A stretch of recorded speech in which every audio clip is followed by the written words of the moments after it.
Ok, he decidido grabarles este video tutorial con la finalidad que ustedes vayan teniendo claridad de lo que es la estructura y la forma como van a resolver la guía. En este caso estamos definiendo lo que es un razonamiento y decimos que es un proceso que va, el cual ordena las ideas en la mente. Todos los humanos ordenamos las ideas en nuestra mente, a través de las cuales nosotros podemos llegar a una conclusión.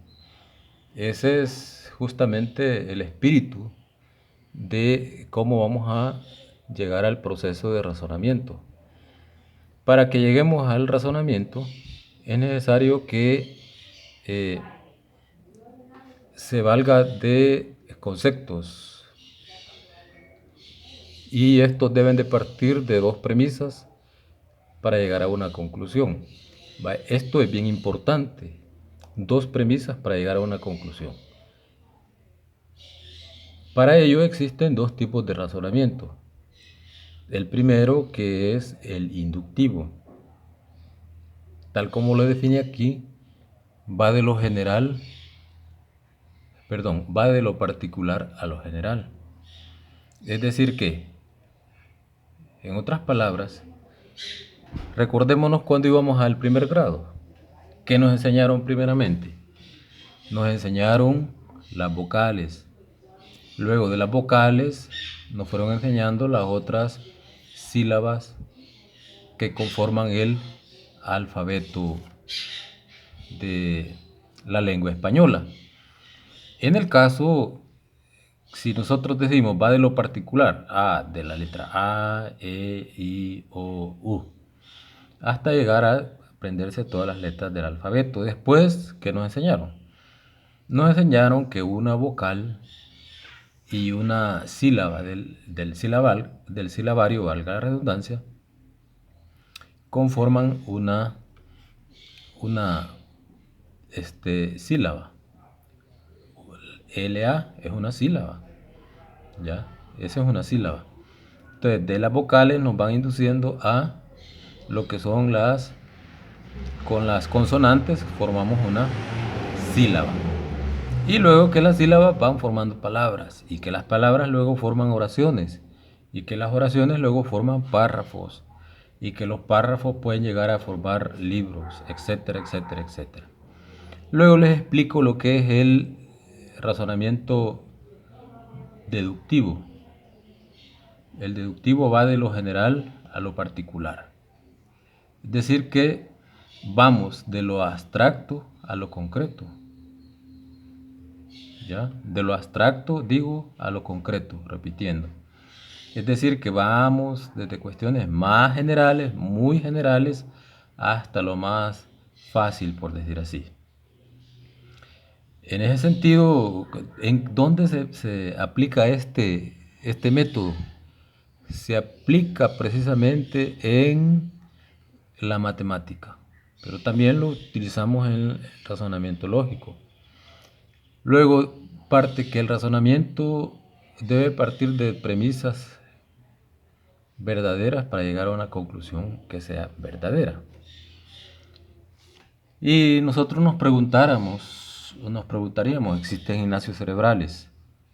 Algunos me dijeron que no, otros dijeron que sí, se recuerdan en la plataforma, interactuamos. La verdad es que no existen, pero sí existen elementos para que nosotros podamos aprender a ejercitar nuestra mente. Por ejemplo, un juego de ajedrez, el juego más indicado para poder ejercitar nuestra mente. También un juego de dama, que lo vemos tan simple, pero que también nos ayuda para ello. Por otro lado, el yoduco, por ejemplo, ¿verdad? El resolver un crucigrama también nos puede traer el hecho de que nosotros ejercitemos nuestra mente. Ahora bien, para ejercitar nuestro cerebro, yo les he puesto unos ejercicios de lógica por acá. Dice el primero, un oso camina 10 kilómetros hacia el sur, 10 hacia el este y 10 hacia el norte. Vean, dice que camina 10 metros hacia el sur. Esa es una pauta para resolver este ejercicio. Y luego dice 10 hacia el este y 10 hacia el norte. Volviendo del punto del que partió, de qué color es el oso. Hay que pensar un poco para resolver este problema. Y el otro problema, ¿qué animal tiene en su nombre las 5 vocales? Este es bastante fácil. Yo recuerdo que en primer grado me decían y me hacían como esa condicionante, ¿verdad? Y lo resolvíamos perfectamente. El otro problema dice que un pastor tiene que pasar un lobo, una cabra y una lechuga hasta la siguiente orilla de un río. Y él solo dispone de de una barca en la que solo cabe el pastor y cabe una de las 3 cosas. Y nos dice que si el lobo se queda con la cabra, obviamente la va a comer, ¿verdad? Si la cabra se queda solo con la cabra se va a comer la lechuga. Y así llevamos el proceso lógico. Entonces ayudémosle a pensar al pastor cómo haría para pasar. Él tiene que pasar las 3 cosas. Tiene que pasar la cabra, tiene que pasar la lechuga, ¿ya? Y tiene que pasar al lobo. ¿Cómo lo haría? Y pensemos un poco. Ahora me voy a explicarles la otra parte de lo que es el silogismo. El silogismo es un razonamiento deductivo, que es la deducción. La deducción nos lleva a hablar de preposiciones, o sea, de lo complejo, ¿ya?, a lo fácil, de lo abstracto a lo concreto. O sea, aquí vamos con la lógica simbólica, ¿ya? Y nos dice que hay que partir de 2 premisas. Se infiere o deduce con necesidad lógica una conclusión. O sea, aquí hay que partir de que vamos a llegar a una conclusión. Y ahí tenemos el primer ejemplo, ustedes lo tienen en la guía. Dice, todo hombre es racional. ¿Cierto o no? Sí, es cierto. Es la premisa 1. Y eso se conoce, todo hombre es el sujeto. Es la cópula. Ya lo vimos allá en el material. Y es racional es predicado. ¿Quién es Francisco? Francisco es un hombre. Es la otra premisa que nos salió. Y como resultado nos da la premisa 2. Francisco es racional. Es la conclusión a lo que llegamos. Como observamos, dentro del silogismo existe un término medio, el cual aparece en la primera premisa, aparece en la segunda premisa, y vamos a observar que en la tercera premisa no tiene que aparecer. ¿Y esto a qué obedece? Obedece a que existen reglas para hacer tipos de premisa. Y aquí pongamos especial atención. Vamos a ver si me alcanza el tiempo para el video. 2 premisas, particulares o negativas, no llegan a conclusión alguna. O sea, 2 premisas particulares. Cuando decimos de lo particular, decimos algún o este. Una doble negación es una afirmación.